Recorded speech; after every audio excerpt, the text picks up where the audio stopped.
Selamat pagi semuanya. Kami dari kelompok FE2 ingin mempresentasikan tentang pendekatan inovatif melalui fasilitator edukasi berbasis teknologi. Dengan saya, Sabita Fauzi Mahfuz. Saya Herunisa Rahmadina. Saya Dian Aulia Valerina. Saya Indira Aliza. Saya Isabel Fedora Aritonang. Saya Jimmy Morskuwijaya Saragi. Saya Talita Melendra Putri.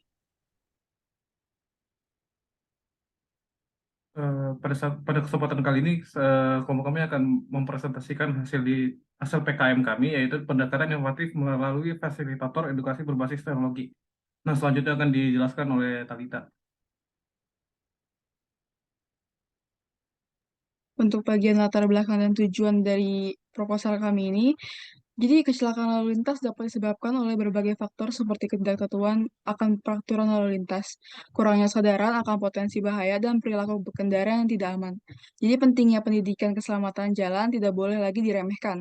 Di era digital dan teknologi yang terus berkembang, dengan bantuan aplikasi, informasi, dan materi pelatihan mudah tersedia bagi pengguna kapanpun dan dimanapun. Aplikasi juga dapat memberikan pembelajaran yang interaktif dan menyenangkan melalui permainan, kuis, video, dan fitur lainnya. Aplikasi ini dapat menjadi alat yang ampuh untuk menjangkau masyarakat luas, meningkatkan kesadaran, dan mengubah perilaku pengguna jalan secara positif, serta memberikan dampak positif bagi peningkatan keselamatan jalan, mengurangi angka kecelakaan, dan melindungi nyawa pengguna jalan. Untuk rumusan masalah yang akan kita bahas dalam proposal ini ada satu, kurangnya kesadaran akan pentingnya keselamatan di jalan menjadi penyebab utama kecelakaan serius di masyarakat. Yang kedua, ada sejauh mana metode tradisional seperti seminar atau kampanye cetak efektif dalam peningkatkan pengetahuan dan perilaku keselamatan jalan. Yang ketiga, bagaimana pengguna aplikasi berbasis teknologi dapat meningkatkan efektivitas edukasi lalu lintas dan mengubah perilaku pengguna jalan. Yang keempat, ada sejauh mana penggunaan aplikasi keselamatan jalan dapat mengurangi kecelakaan lalu lintas, cedera, dan kematian.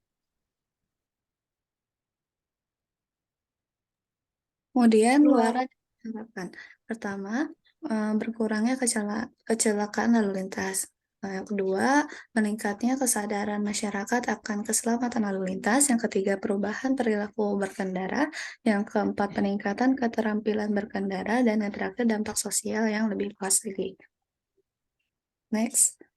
Manfaat kegiatan ini, yang pertama, manfaat bagi masyarakat adalah keselamatan yang lebih baik, kemudian kesadaran akan keselamatan lalu lintas, dan peningkatan keterampilan berkendara. Sedangkan manfaat bagi peneliti sendiri yaitu dapat berkontribusi terhadap ilmu pengetahuan, pengembangan keterampilan penelitian, dan dampak positif pada karir ke depannya.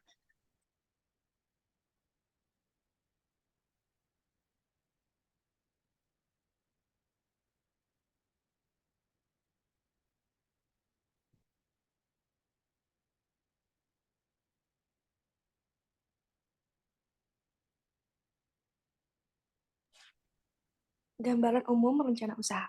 Rencana keselamatan lalu lintas berbasis teknologi ini menggabungkan pendekatan inovatif dan teknologi canggih untuk menciptakan lingkungan lalu lintas yang lebih aman. Produk yang kami usung di sini adalah aplikasi berbasis teknologi untuk keselamatan lalu lintas. Kami berupaya untuk membuat produk yang menarik. Dengan adanya aplikasi ini, di ponsel bisa mengurangi angka kecelakaan lalu lintas. Analisis produk. Produk ini adalah aplikasi ponsel untuk kesadaran mengemudi. Di dalam aplikasi ponsel ini yang memberikan informasi tentang kondisi jalan, peringatan lalu lintas, atau rute alternatif yang lebih aman. Fitur pelacakan perjalanan untuk memantau kecepatan dan perilaku pengemudi. Integrasi sistem navigasi yang menyediakan petunjuk arah yang aman dan mempertimbangkan faktor-faktor keselamatan.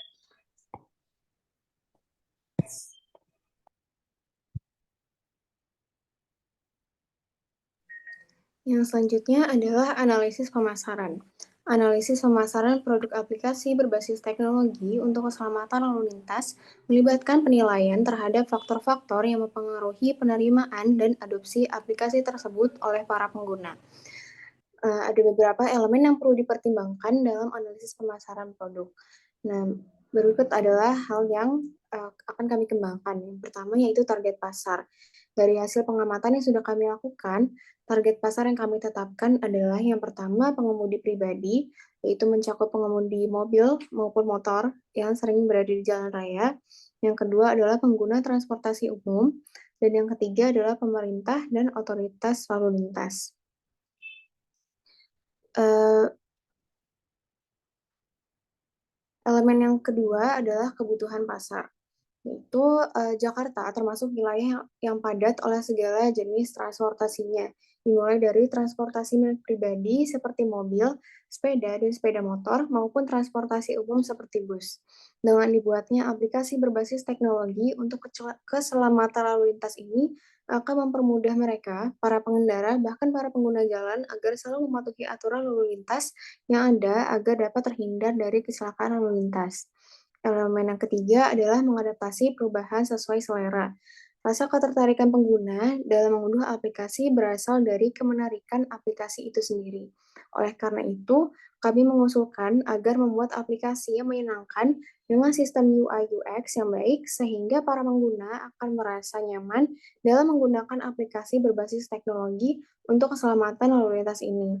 Selain itu, para pengguna juga akan lebih tertarik untuk mengguna aplikasi apabila aplikasi tersebut memiliki keunikan tersendiri. Next. Nah, selanjutnya adalah perhitungan ekonomi. Perhitungan ekonomi aplikasi berbasis teknologi untuk keselamatan lalu lintas melibatkan analisis biaya dan manfaat yang terkait dengan pengembangan, pemasaran, dan penggunaan aplikasi tersebut. Berikut adalah beberapa faktor yang perlu dipertimbangkan dalam perhitungan ekonomi aplikasi. Yang pertama adalah tentunya biaya pengembangan aplikasi yang mencakup biaya tenaga kerja, pengadaan perangkat keras dan perangkat lunak, serta biaya pengembangan aplikasi termasuk dengan pengembangan desain, pengujian, dan implementasi aplikasi. Yang kedua adalah biaya pemasaran yang terkait dengan pemasaran dan promosi aplikasi kepada target pasar yang sudah kami tentukan.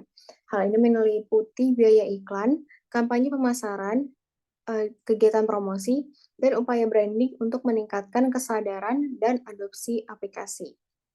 Yang ketiga adalah biaya operasional, yang termasuk di dalamnya adalah biaya hosting, biaya server, biaya layanan penduduk, dan biaya pemeliharaan sistem.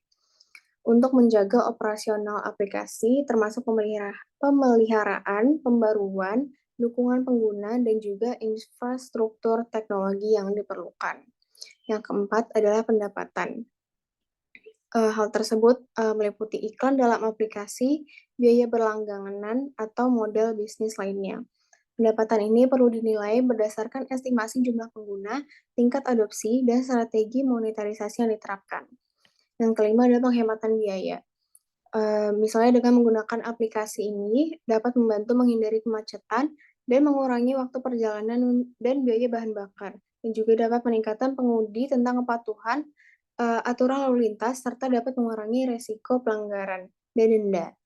Dan selanjutnya adalah manfaat keselamatan. Manfaat yang terkait dengan penggunaan aplikasi ini adalah dalam meningkatkan keselamatan pengguna jalan, yang termasuk di dalamnya adalah mengurangi jumlah kecelakaan lalu lintas, dapat mengurangi keparahan cedera, atau memperbaiki respons keadaan darurat melalui notifikasi dan pemberitahuan dalam aplikasi. Dan yang terakhir adalah efisiensi lalu lintas. Dengan memberikan informasi secara real-time tentang kemacetan atau kecelakaan yang terjadi di sekitar jalan, para pengguna dapat menghindari rute yang padat, mengurangi waktu perjalanan, dan mengoptimalkan penggunaan infrastruktur jalan.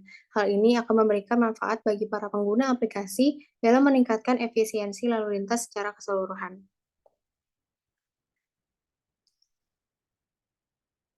Selanjutnya akan dijelaskan oleh Dian. Selanjutnya ada penelitian pasar. Target pasar ini ada pengendara dan pengguna lalu lintas. Pelanggan potensialnya supir angkutan umum atau angkot, ojek online, dan taksi. Kebutuhan serta preferensi konsumen, edukasi, pengenal tata tertib lalu lintas, media komunikasi mengenai perkembangan lalu lintas. Penetapan tujuan, peningkatan penjualan memfokuskan pada target bisnis dan meningkatkan kualitas layanan produk. Pengembangan pasar Melalui penetrasi pasar, di mana seiring berjalannya penggunaan aplikasi di pasaran, aplikasi akan terus dikembangkan sesuai kebutuhan konsumen untuk meningkatkan brand awareness. Promosinya melalui media sosial, ads, dan poster elektronik. Segmentasi pasar, demografis, penduduk dari berbagai usia dan golongan yang sering menggunakan lalu lintas. Geografisnya bagi pengguna lalu lintas di wilayah perkotaan yang padat penduduk. Proses pemasaran merupakan langkah-langkah yang dilakukan untuk mempromosikan dan menjualkan produk pada calon konsumen, walaupun terdapat beragam cara untuk melakukan pendekatan pemasaran. Namun terdapat langkah-langkah umum dalam proses pemasaran sebagai berikut.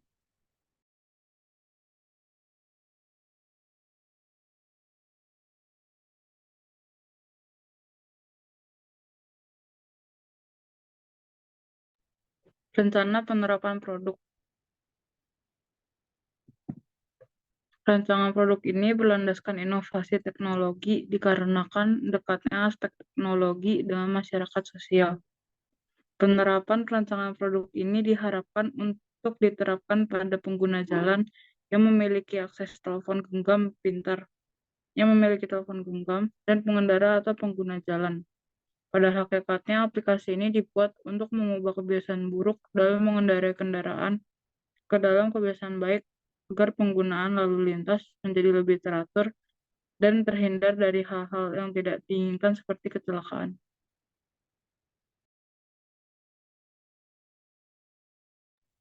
Demikian dari paparan dari kelompok kami. Jadi aplikasi ini adalah aplikasi yang berupa Edu App, di mana dari aplikasi ini untuk meningkatkan kesadaran akan pengguna jalan, meminimalkan kesalahan dalam pengguna jalan. Tapi setelah dari aplikasi udah jalan nih, kami harapkan akan berevolusi lagi, misalnya berupa artificial intelligence. Nah, begitu harapan kami. Terima kasih atas perhatiannya. Demikian dari paparan dari kelompok kami ucapkan terima kasih.